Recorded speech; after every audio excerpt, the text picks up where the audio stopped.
What's going on, guys? It's Jacob with Workbench. Today we're talking about building ARs.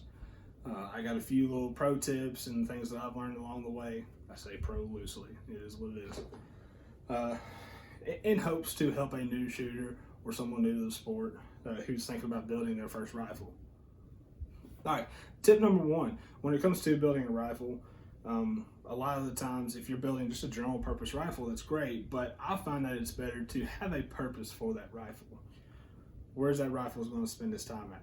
If it's going to be a safe queen, cool, there's nothing wrong with that. But if it's going to be a truck gun or something you keep by the bed for home defense, or something that you're going to shoot a lot, maybe some long range stuff or whatever, you need to kind of have a purpose for the rifle. So this particular one right here, this rifle is kind of a truck gun slash CQB.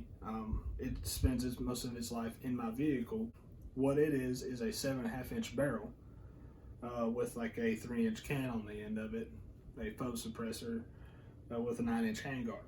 I think it looks great. It gives me the length to be able to operate it, but it also gives me the length to be able to get through doorways easily and things like that if I have to clear a structure.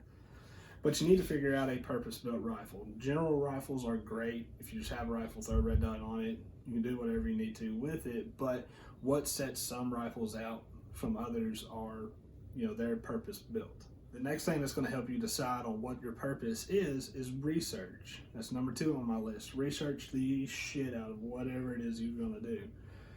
If it's going to be a CQB or a long-range rifle, research that. You're going to find a whole bunch of crap on the internet about it.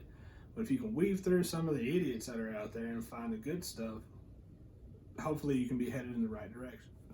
Now, with your purpose in line and your research started, you can find that, like, okay, if I'm shooting long range, what kind of range am I shooting at? Do I want to shoot something at 500 yards?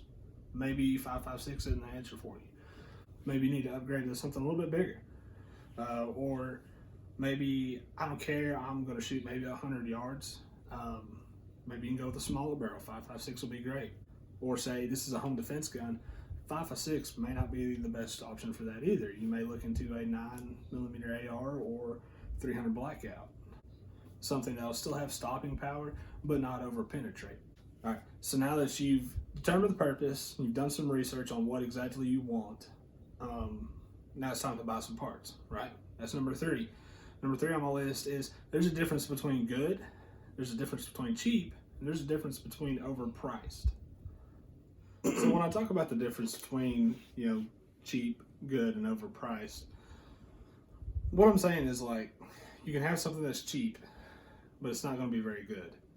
And you can have something that's good, but it's not going to be very cheap. But you can have something that's good that is overpriced. And then you can have overpriced stuff that is super mucho premium quality, but you're going to pay for it. Now, when we're talking about building ARs, how I would relate this to that is you can buy good stuff for ARs at a reasonable price. You can buy cheap stuff for ARs that are at a cheap price, but you're going to have something cheap. Whenever it comes down to a rifle that I'm going to trust my life on, I don't want to run cheap stuff on it. Not when it comes to the reliability of the weapon. Now, there are things that you can cheap out on. There's some things that you don't need to cheap out on. And let's talk about that. The things to not cheap out on, what you need to at least get something that's good quality, spend just a little bit of money on, it's going to be like the bolt carry group, the barrel, the gas block, the gas tube, and the buffer and spring. I'll even throw one more on there. You need a good optic. So basically, if you get all these parts, you get good quality parts for them, you're going to make sure that your gun is reliable. Everything else can be kind of cheap, Chinatown stuff, but that stuff needs to be good quality. Say that your budget for the build is X amount of dollars. Start pricing these things first.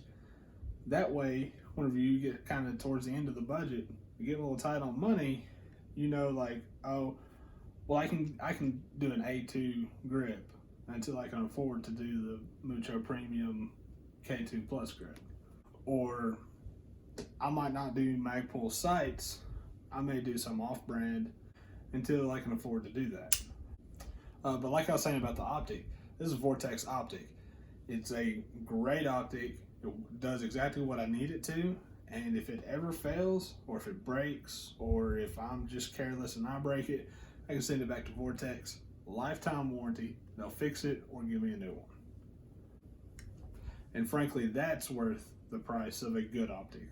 Another thing that you don't have to buy much premium for, but you don't need to cheap out on, is the actual lower parts kit. All the springs and the pins and the trigger. You need to get a quality one of those. I've learned in the past that if you don't get quality ones, the takedown pins are a pain in the butt to push in and out. The trigger sucks. It's gritty. The safe to fire selector is ridiculous trying to turn on and off. If you buy quality stuff for that, it'll make your life so much easier. I hear a lot of people talk like, well, you can build an AR way cheaper than you can buy an AR. And that's true. But at the same time, like I've been saying this whole video, if you buy crap, you're going to have a crap rifle. That just is what it is. That's not to say that you can't make a decent rifle or a good rifle for very cheap building it. You 100% can, but it may take you a little longer. A lot of the sites that I use to buy parts and whatnot, they're constantly running sales on different things. Clearance items, blemished items, if you're okay with that. You can build one very cheaply, but it's not like you can go and fill your shopping cart right now and order it. You may have to wait. You may have to wait until those items go on to clearance or go on a sale to be able to save a bunch of money. All right, so you've got your purpose for your rifle. You've done the research. You've got quality in mind. You've got your parts list. You've ordered everything. It's at the house, and you're ready to build it. You're ready to put it all together and get out there and get to shooting. One thing I would suggest, more than suggest, I would say that is very essential. Get a good set of armor or tools. If you're going to put it together yourself instead of have somebody else do it, get a good set of tools. It will make the whole process way easier on you. The very first rifle that I built, there was tool marks all over it. I marred up a bunch of the castle nut and the barrel nut. I lost a detent spring and detent. I think I went through 3 detents before I finally got it in there. Scratched the lower, all the shit. And it was all because I wasn't using tools specific for rifles. So when I say these things, I say it from experience, like, hey, I've messed this up before. Don't make the same mistake I made. A good set of tools, you can buy them like in a big case set, may run you 150 to 200 bucks. In the long run, if you ever plan on working on the rifle again or building another one or helping a buddy out with something, I definitely think it's worth it to go ahead and get that case, have the tools, because it's definitely worth it. If not alone, just for the heartache that this front takedown pin and the detent gave me. Like, man. And the guys that have built ARs before, they know exactly what I'm talking about. I mean, they've at least lost one. I will guarantee it. If you've ever built an AR, you've lost at least one of these detents. But having said that, building an AR is a whole lot of fun. You learn so much about what actually makes this rifle go, all the components in it. It'll help you out in the future if you ever have any kind of malfunctions or anything. Just having the understanding of how the whole system works, because you put it together, will help you whenever you go to remedy the malfunction. Now, having said all that, unless you've got a good support group of guys that know their stuff about rifles and whatnot, I wouldn't build my first rifle. I would have you buy a production rifle. That way, whenever you do start training and shooting and doing whatever, if you have any malfunctions or mishaps with the rifle while you're training, that can, one, discourage you, and two, it could also confuse you, because it may make you think, okay, what am I doing wrong? Or in that training session, instead of thinking, okay, how can I fix the rifle because it's supposed to be working, you may think, oh, did I not tighten something down, or did I do something wrong when I built the rifle, instead of, okay, do I need a tap rack, or do I need to actually break the weapon down and check clear, or how do I progress from here? Having that production rifle will kind of eliminate all that. And so if you do have a failure or a mishap while training, you can train on that and know that I bought a decent rifle.